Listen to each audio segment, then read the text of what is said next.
Okay, well, good afternoon and welcome to our 41D post-flight crew press conference. Without further delay, we'll go ahead and turn it over to the commander of the flight, Henry Hartsfield, and he'll introduce the crew, and I believe they have a movie and some slides for you. Okay, thank you. We're all glad to be back, of course. Before we get started, I would like to introduce my crew. My pilot, my right-hand man, Mike Coates. My MS-1 is Mike Mullane. My MS-2, Steve Hawley. MS-3, Judy Resnick. And my payload specialist, Charlie Walker. With that brief introduction, I'd like to, I think now, just go right to the movie. We'll show you some highlights of our flight and sort of set the stage for what we'll talk about a little later.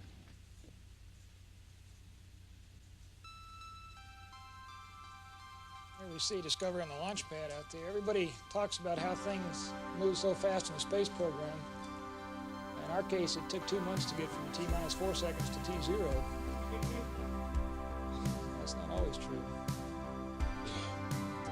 Fortunately, the weather was just beautiful out there. It was nearly perfect. I think probably the best weather we've had for any of the shuttle launches yet. Here we show the main engines igniting, and the twang of the orbiter moving was very apparent to all of us in the cockpit. You can see the twang. As the bolts firing on the solid rocket boosters, there was no doubt when the solid rocket boosters fired that we were going someplace in a hurry.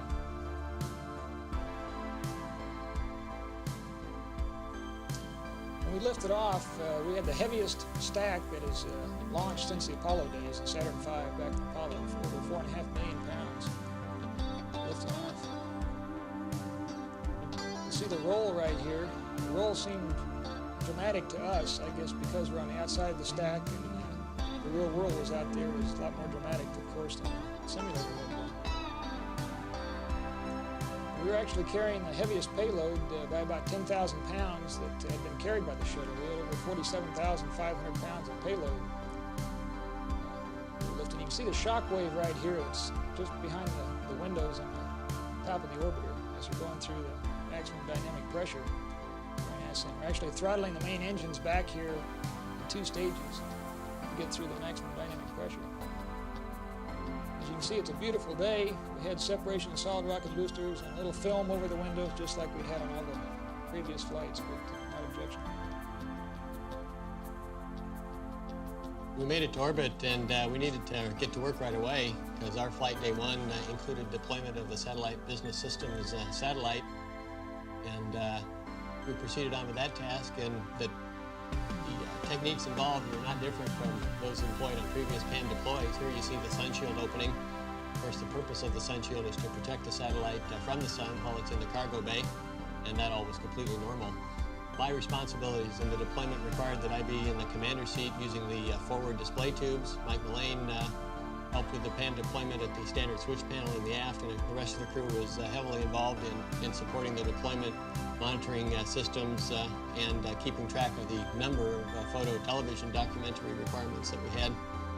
The PAM, as you know, is not particularly sophisticated in terms of its onboard guidance. It requires the orbiter to point it, and it's spin stabilized in a method that you see here. A spin table in the orbiter's payload bay spins the satellite at about 50 RPMs to keep it stable on its way to geosynchronous orbit. In a second, you'll see the deployment of the SBS satellite, and if you look very closely, you can see the camera wobble right at the instant of deploy, and that'll be evident in the picture. We felt and heard that, and it was an appreciable jolt and quite a bit of bang, but we were not surprised. We had heard that from previous crews. There you can see the camera jiggle just slightly.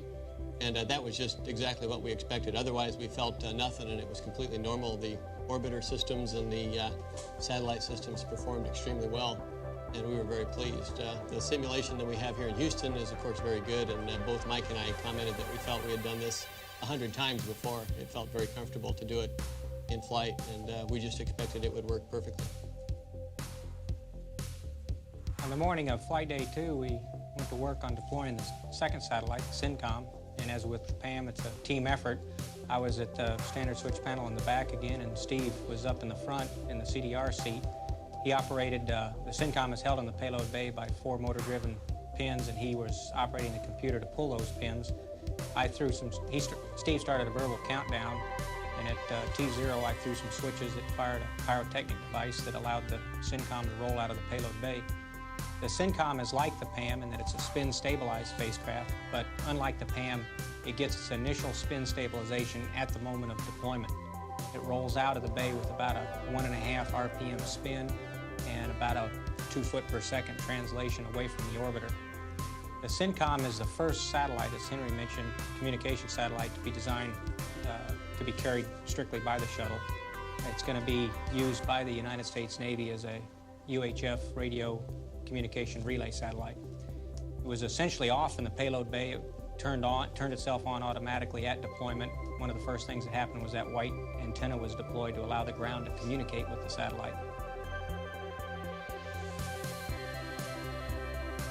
About 15 minutes after each of the satellites was deployed, we got ready to do a burn on orbit using the maneuvering engines, 8,000-pound engines in the back of the orbiter.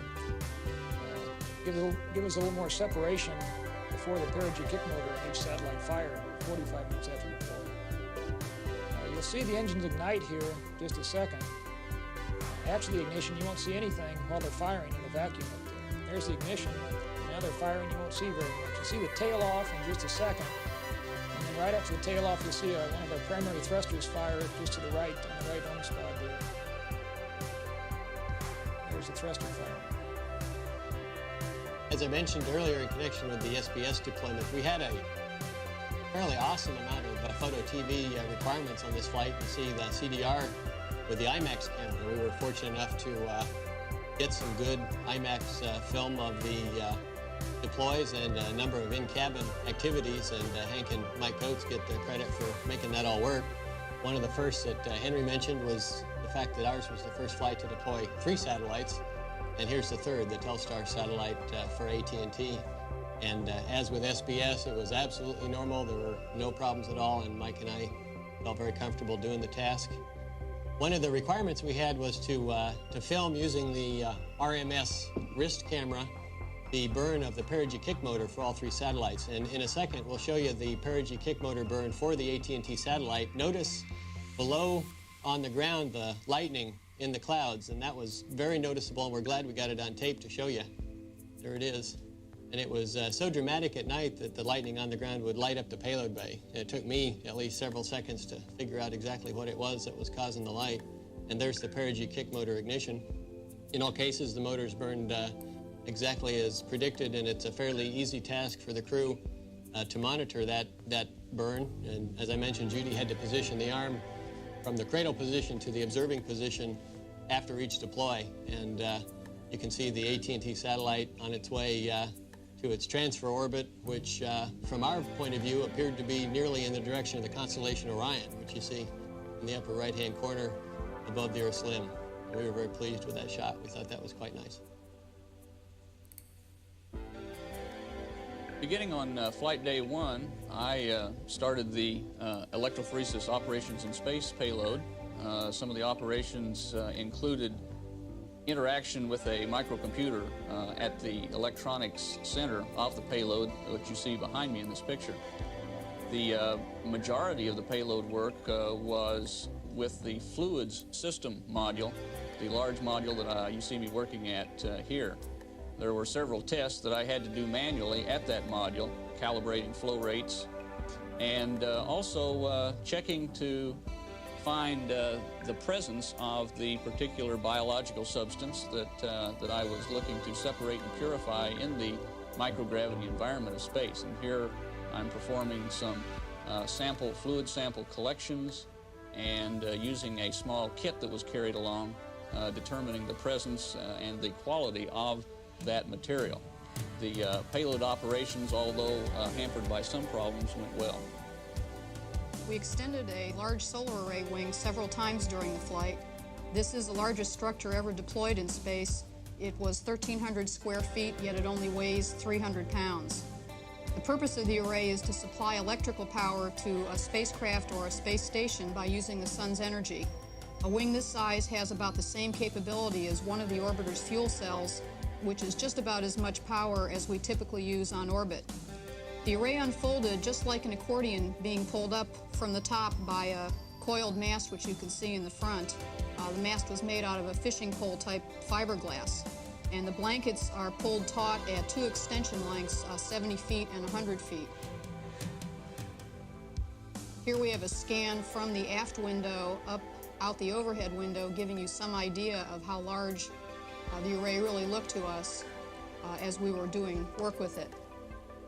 While the array was extended, we used the small thrusters on the orbiter to try to excite the mast. We found it to be very stable, showing only small deflections that damped out very rapidly, and we were able to maneuver quite nicely to different attitudes with the array out.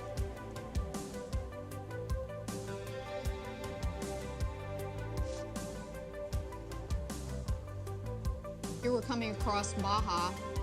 One of the things that we noticed about the array was that it was translucent, so we could see both the sun and the Earth going by behind it as we were maneuvering. All in all, it was a good flight test for large space structures with potential future use in either space-based construction or in space station operations. And it's also a potential prototype of an inexpensive power source in both dollars and weight of the future for NASA. And we spent a lot of time taking photographs with the various cameras that we had on board of the operations of the mast. Here you see it extended to 100% with the intermediate tension bar, the white bar across the bottom, and it was quite large.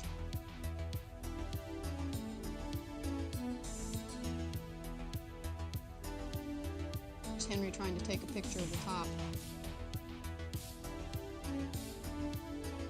And in this closing shot, we have a sunset. You can see the sun shining through the array. We were tail sun at that time, and you see the shadow of the vertical tail on the left bottom portion of the array.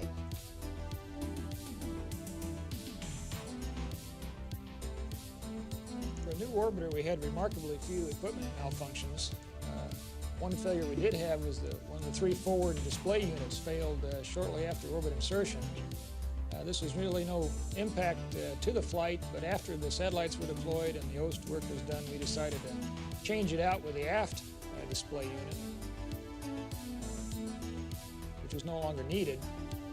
So we did what we call an in-flight maintenance, or IFM. We broke out the toolbox and changed them out. There's some advantages and disadvantages to making repairs in zero-G. One of the advantages is you can float up into the nooks and crannies that are very difficult to reach on Earth, and they're very easy to reach on orbit. One of the disadvantages is you've got to remember to brace yourself quite well when you're using the tools. It didn't do any good to outweigh the wrench by 185 pounds, zero-G.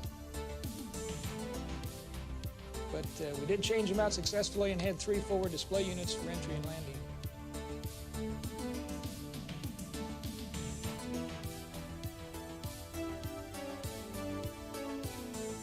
It was along about the same time that we were doing the IFM that we discovered we had the icicle on the dump port. And at this particular time, we were going to go out and break it off. Judy came up and handled the communications and kept me honest with the RMS while we were doing this task, double-checking on the procedures. The ground really did a super job in putting together the procedures to do it. Here's what it looked like as we started the wastewater dump. You can see the size of the icicle on the supply port. Now watch very closely at the bottom, the wastewater dump port, and you'll see that big icicle growing right before your eyes. It grew dramatically fast. I couldn't believe what we were looking at. We immediately stopped the wastewater dump and then spent 2 days with that side of the spacecraft to the sun to try to warm up the icicle a little bit and let it sublime. We were somewhat successful in that. As you'll see here shortly, the size of the icicle was reduced. We took the procedures that the ground had sent up to us to use the arm, poised the arm, and took a look at it. We had people looking out the windows just to make sure we weren't going to bump into anything on the side of the orbiter, but we didn't have to fear because the procedures were absolutely correct. Here's what it looked like the day we went to knock it off. You can see it is reduced in size, but it's still there. We're moving in very slowly with the arm now. And what happened is you move in, you lose sight of it in the camera, so you just have to keep going. If you watch closely now, you'll see a little piece of ice go chipping off up to the top right-hand corner of the screen, and that's when we hit it. There it goes, a little chunk of ice there. Had no trouble whatsoever executing this procedure with the arm. The arm worked beautifully as it has on all our flights. And when we pull back here, you can see just over the top of the end effect of the arm there, a little black spot. That is the dump port, and the ice is gone. Mike Mullane took this picture out the window as the chunk of ice floated by, and you can see it's a pretty good sized chunk of ice. So we were really relieved to see it gone. It wasn't all work. Here's Judy and Steve playing a little handball with our flight mascot. Zero gravity was a lot of fun. Here, Steve and I were demonstrating some of the physics of the Frisbee deploy that we talked about with SYNCOM. Steve thought this up, got a filter off of our hatch window, and we labeled it SYNCOM, and we floated it there in 0G, and Steve gave it a tap just like the spring did on the real SYNCOM, and you see that it translates and rotates straight up, just exactly like the real spacecraft, proving that the physics of a Frisbee are the same in zero gravity as they are here on Earth.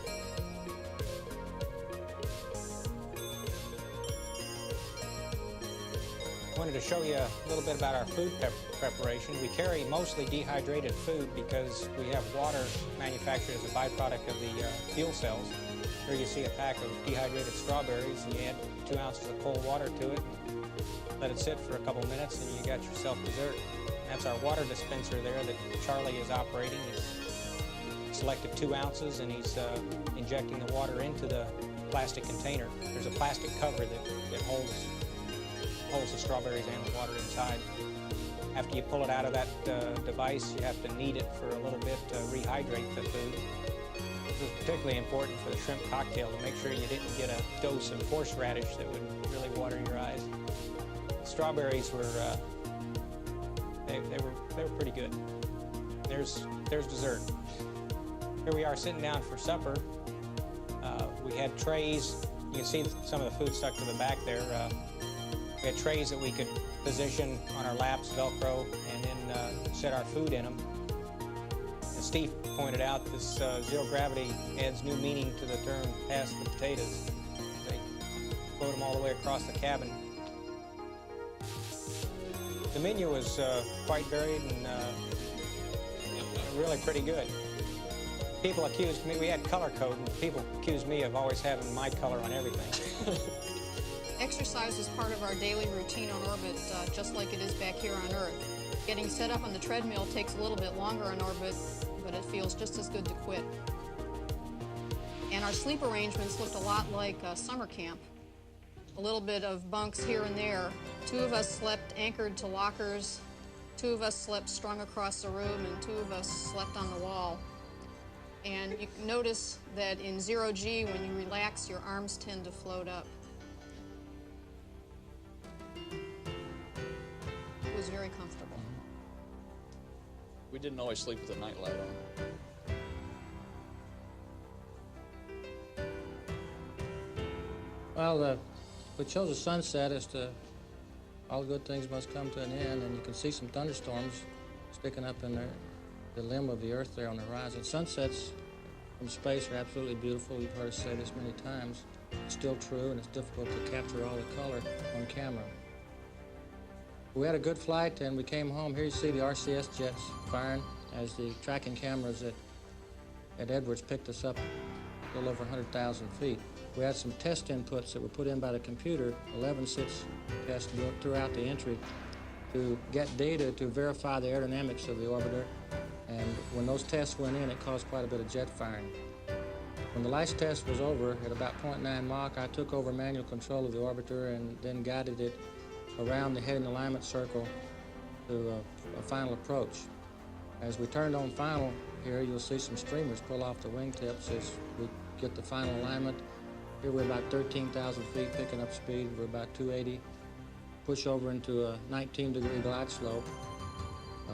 Somewhere around 2,000 feet, 1,800 feet, we'll begin to flare the vehicle out to a more nominal 1.5-degree glide slope. At 300 feet, Mike put the gear down, That was a good sound to hear that coming down. And we bring it in then for going down closer to the runway where we break the rate of descent even further. The orbiter flies extremely well. I was quite pleased with it. It's a good, solid handling airplane. Brought it in for a landing that we were all proud of, and about 185 knots, started the nose down. The nose went down per normal. To us, it seemed like it really banged down hard, but it always does because of the negative angle attack you have. Braked it to a stop. Took us, I guess, 25 or 30 minutes to get the orbiter shut down. The thing about the orbiter is you're not through flying until you get it all shut down. That takes a while. Got our legs under us and came out and looked at it.